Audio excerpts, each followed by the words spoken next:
नमस्कार, मैं हूं सिद्धांत और स्वागत है आपका जिला टॉप में। चलिए बुलेटिन की शुरुआत करेंगे। रायपुर दक्षिण उपचुनाव के लिए कांग्रेस ने आकाश शर्मा को टिकट दिया है। आकाश शर्मा वर्तमान में यूथ कांग्रेस के अध्यक्ष हैं।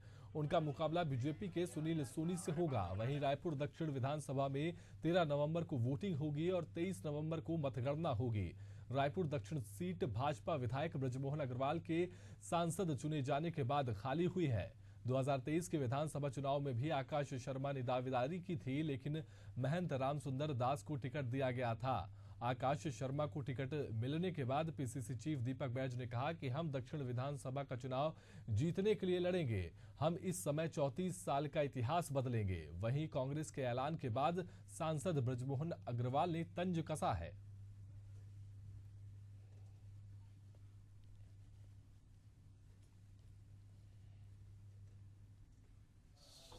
शर्मा कोई नया नहीं है। आकाश शर्मा एनएसयूआई के प्रदेश अध्यक्ष के रूप में काम किए। आकाश शर्मा यूथ कांग्रेस के वर्तमान में प्रदेश के अध्यक्ष हैं। पार्टी में लगातार सक्रिय रूप से काम किए। काफ़ी लंबा अनुभव है। संगठन को काफ़ी उन्होंने काम किए हैं। और इसके साथ ही निश्चित रूप से आकाश शर्मा जी को पहली बार पार्टी ने प्रत्याशी बनाया दक्षिण विधानसभा के उपचुनाव में। इसका कहीं न कहीं पार्टी को फायदा मिलेगा। बहुत देर कर दी मेहरबा आते आते। कांग्रेस के चार गुटों की लड़ाई में बीजेपी के प्रत्याशी घोषणा होने के 3 दिन बाद प्रत्याशी की घोषणा हुई है, और वो भी ऐसा प्रत्याशी जिसका रायपुर से कोई लेना देना नहीं है, जिनका रायपुर से कोई संबंध नहीं है, जिन्होंने रायपुर की जनता की, दक्षिण की जनता की कोई सेवा नहीं की है। हम कांग्रेस के प्रत्याशी का स्वागत करते हैं, अभिनंदन करते हैं और इस बात की उम्मीद करते हैं कि शायद अब ये चुनाव रायपुर दक्षिण की जनता जो एक रिकॉर्ड वोटों से मुझे जिताया था, उस रिकॉर्ड को भी तोड़ेगी और उससे भी ज्यादा वोटों से सुनील सोनी जी को कमल फूल का बटन दबाकर जिताएगी।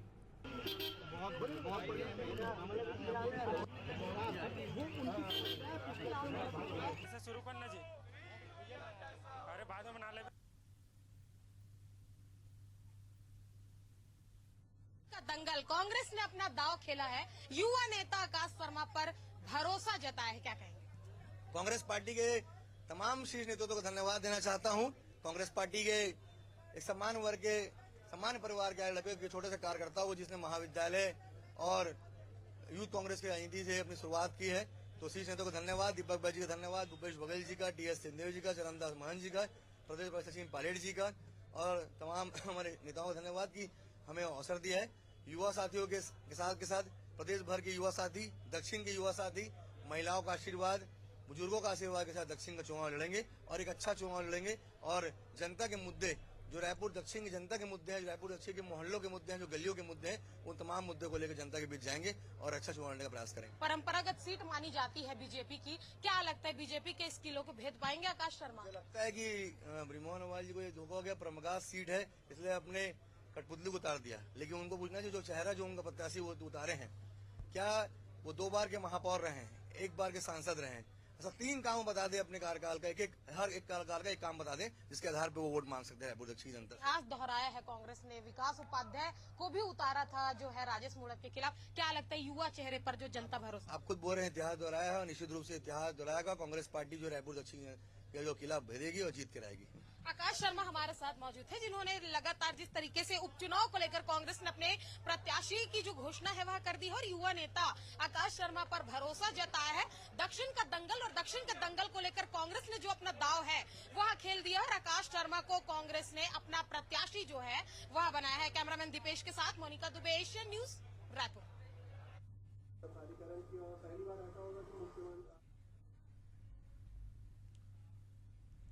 चलिए, राजधानी रायपुर से बड़ी खबर निकलकर सामने आ रही है, जहां पर गैंगस्टर अमन साहू की मुश्किलें बढ़ गई है। अमन साहू को 3 दिन के पुलिस रिमांड पर भेज दिया गया है। तेलीबांधा गोलीकांड में उनसे पूछताछ होगी। तो ये बड़ी खबर आपको बता रहे हैं रायपुर से, जहां पर गैंगस्टर अमन साहू की मुश्किलें बढ़ गई हैं। अमन साहू को 3 दिन के पुलिस रिमांड पर भेज दिया गया है। वहीं आपको बता दें, जो तेलीबांधा में क्षेत्र में गोलीकांड हुआ था, उसमें पुलिस पूछताछ करेगी।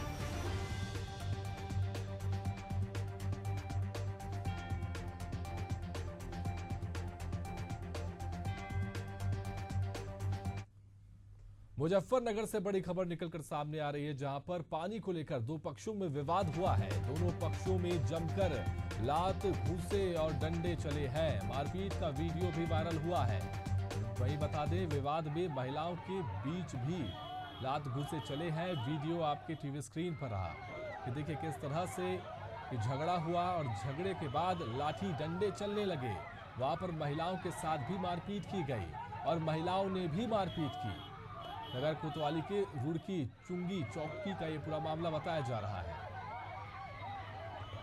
तो ये जो विवाद हुआ, विवाद की वजह आपको बता दें कि पानी को लेकर 2 पक्षों में विवाद हुआ। दोनों पक्षों में जमकर लात घूंसे भी चले हैं, डंडे चले हैं।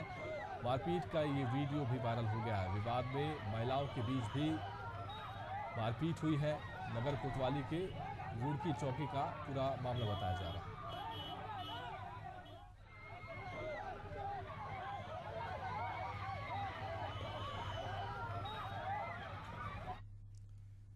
इधर यूपी के जौनपुर जिले के एक घर में चल रहे डेयरी का बॉयलर अचानक फट गया, जिससे कि एक महिला का सिर धड़ से अलग हो गया और दूसरी महिला का सिर फट गया। धमाका इतना तेज था कि मौके पर ही 5 फीट का गहरा गड्ढा हो गया है। वहीं मकान में लगे बॉयलर के 3 सेट के परखच्चे उड़ गए हैं। हादसे में इलाके में सनसनी फैल गई है। सूचना मिलते ही पुलिस फोर्स, दमकल की गाड़ियां और स्वास्थ्य टीम मौके पर पहुंची है।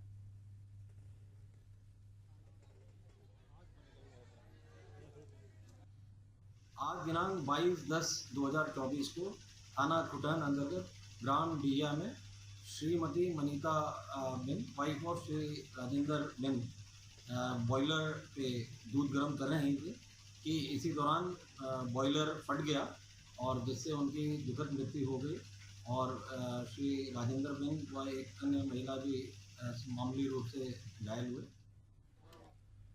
इधर यूपी के जौनपुर जिले में एक युवक ने अपने अपहरण की साजिश रची। युवक सबसे पहले परिजनों को बिना कुछ बताए घर से निकल गया। इसके बाद खुद ही अपने चाचा के मोबाइल पर अपने अपहरण का मैसेज भेजा। इस दौरान उसने 40 लाख रुपए की फिरौती भी मांगी। मामले की शिकायत थाने में दर्ज की गई। एक दिन युवक घूमता हुआ दिखाई दिया, जिसके बाद पुलिस ने उसे पकड़ लिया। पूछताछ के दौरान युवक ने सारा सच उगल दिया।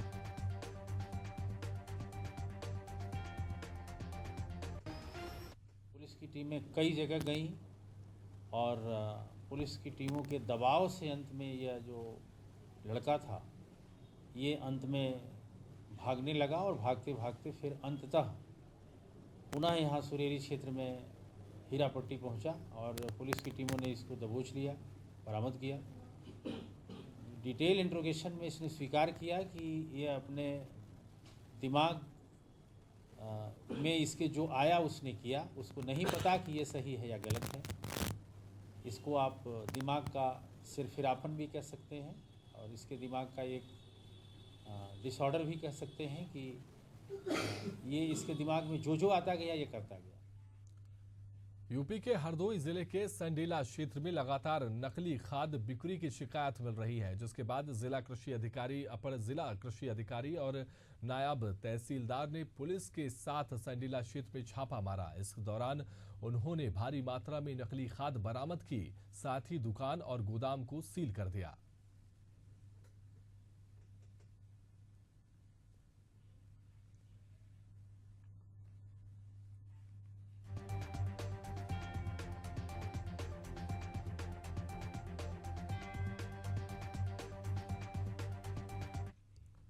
इधर केंद्रीय पुलिस प्रशिक्षण अकादमी में पुलिस प्रशिक्षण संस्थानों के प्रमुखों की 39वीं संगोष्ठी का उद्घाटन सत्र आयोजित किया गया। इस 2 दिवसीय कार्यक्रम में मुख्य अतिथि के तौर पर राष्ट्रीय न्यायिक अकादमी के निदेशक न्यायमूर्ति अनिरुद्ध बोस शामिल हुए।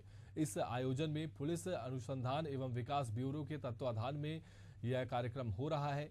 इस प्रतिष्ठित राष्ट्रीय स्तर के आयोजन का नेतृत्व राजीव कुमार शर्मा, आईपीएस महानिदेशक पुलिस अनुसंधान एवं ब्यूरो, नई दिल्ली के मार्गदर्शन में किया जा रहा है। भारत सरकार की ब्यूरो है BPRND, पुलिस अनुसंधान एवं विकास ब्यूरो, उसी की एकेडमी है, central academy for police training Bhopal में हमारी। तो ये जो पूरे देश भर में पुलिस ट्रेनिंग इंस्टीट्यूट्स हैं, उनके हेड्स, उनके प्रमुख, पूरे देश में जो पुलिस प्रशिक्षण संस्थान है उनके प्रमुखों की राष्ट्रीय संगोष्ठी है। तो बहुत बड़ा अवसर है ये हम सभी के लिए।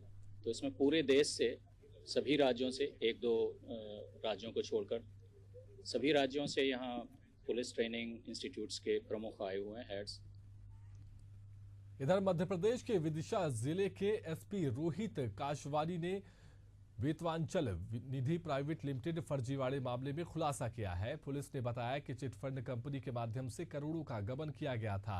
जमाकर्ताओं की पूंजी लेकर कंपनी के डायरेक्टर रातों रात फरार हो गए थे। शिकायत मिलने के बाद पुलिस ने कार्रवाई शुरू की और मास्टरमाइंड नीलेश राजपूत सहित 3 लोगों को गिरफ्तार किया।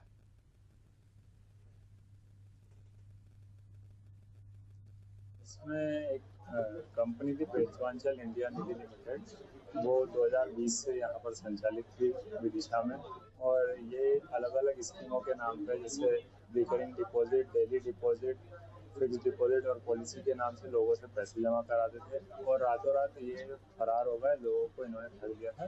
तो उसके अंतर्गत हमारे पास शिकायत आई थी, जिसमें पुलिस ने तत्काल FIR की, जिसमें ठगी, जालसाजी और ऑर्गेनाइज क्राइम और निश्चय भावों के संरक्षण के जो एक्ट हैं सभी के अंतर्गत FIR दर्ज की गई। इसमें 3 आरोपियों को गोरेलाल रघुवंशी, नीलेश राजपूत, विजेंद्र राजपूत, इनको गिरफ्तार किया गया है। और इसमें 2 करोड़ 42 लाख की चल अचल संपत्ति भी हमने जब्त की है। मध्य प्रदेश के विदिशा जिले के त्योंदा थाना क्षेत्र में राजकुमारी कुशवाहा अपने पति के साथ थाने पहुंची और गांव के करीब 1 दर्जन से ज्यादा महिलाओं पर मारपीट का आरोप लगाया। महिला ने मारपीट का वीडियो भी दिखाया, लेकिन कोई संतोषजनक कार्रवाई नहीं की गई, जिसके बाद महिला ने एडिशनल SP से शिकायत की और उन्होंने जांच करके कार्रवाई करने की बात कही है।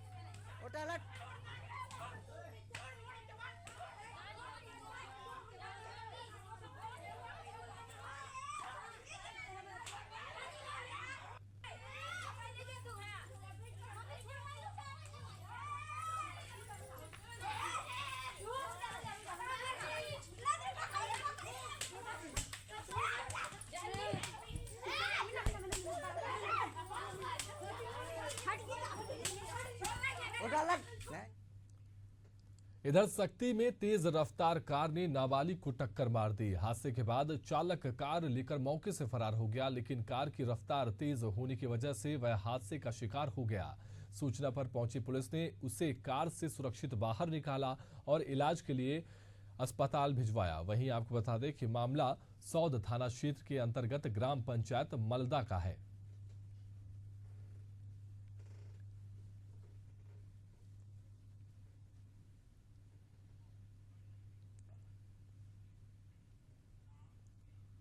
वहीं पखांजूर में शासकीय स्कूल के बच्चों को कृषि विज्ञान मायापुर का शैक्षणिक भ्रमण कराया गया। प्रिंसिपल के निर्देश पर शिक्षकों की टीम ने 9वीं से लेकर 12वीं तक के छात्रों को कृषि और ऑटोमोबाइल के संबंध में प्रशिक्षण दिया।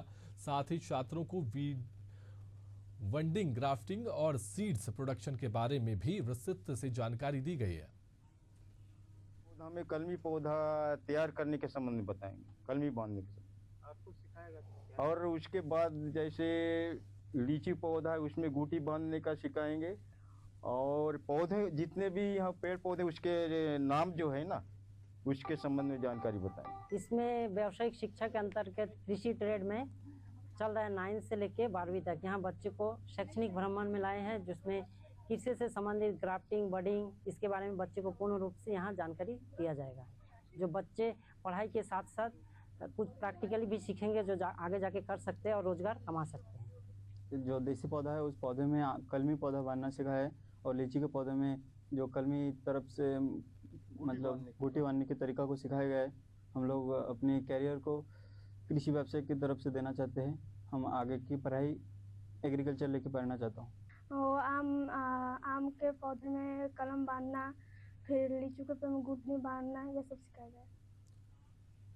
इधर मुंगेली जिले के धान उपार्जन केंद्र गुरुवाइन डबरी में 91 लाख से अधिक का फर्जीवाड़ा किया गया था। अब इस मामले में पुलिस ने फर्जीवाड़ा के मुख्य आरोपी रामदास बंजारा को गिरफ्तार कर लिया है। पुलिस ने बताया कि आरोपी बिलासपुर में अपना नाम और पता बदल कर रह रहा था, जिसकी सूचना लगते ही पुलिस ने अपनी टीम को बिलासपुर रवाना किया और आरोपी को गिरफ्तार करके न्यायालय में पेश किया।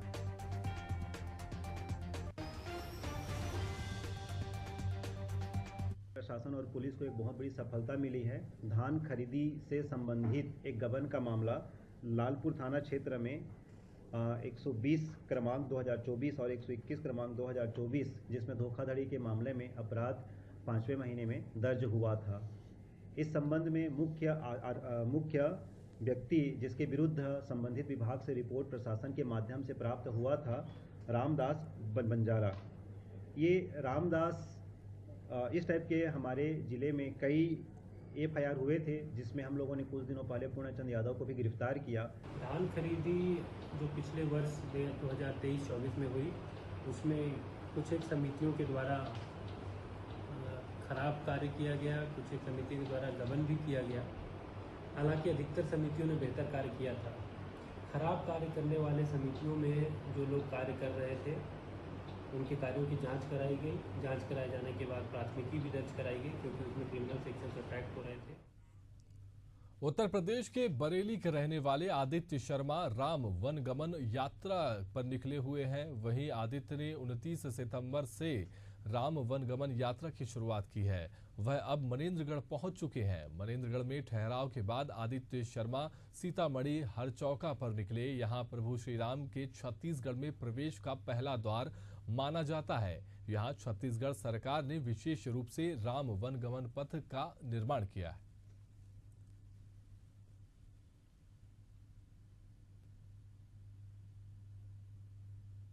जुमका बरेली है, वहाँ से निकला हूँ।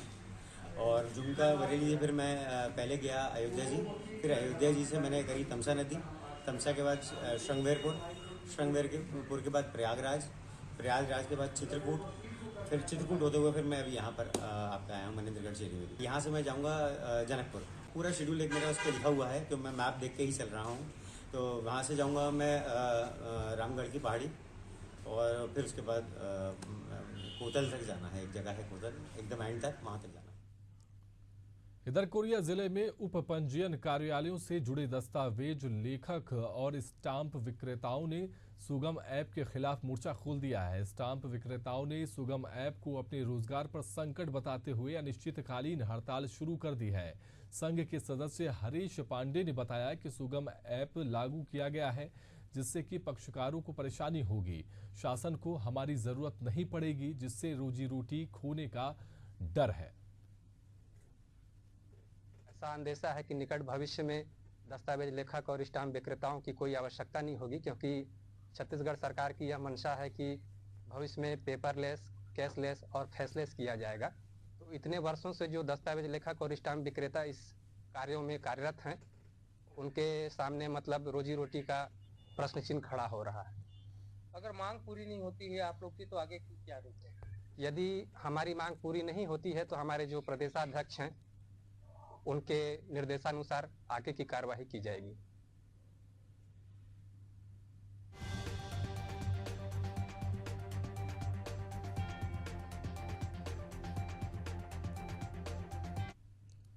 जांजगीर चांपा जिले के देवरी गांव के पिकनिक स्पॉट से हसदेव नदी में बहे दूसरे युवक खुशेंद्र बरेट का शव 41 घंटे बाद मिला। एसडीआरएफ की टीम रेस्क्यू में जुटी थी। दूसरे युवक का शव घटनास्थल से 1 किलोमीटर दूर सीतागुड़ी गांव में मिला। बता दें कि Deori picnic spot danger zone है, जहां कई घटना हो चुकी है। प्रशासन ने चेतावनी बोर्ड लगाकर औपचारिकता निभा दी है, लेकिन मौके पर सुरक्षा के कोई इंतजाम नहीं है। जिला टॉप में फिलहाल के लिए इतना ही। आप देखते रहिए एशियन न्यूज। नमस्कार।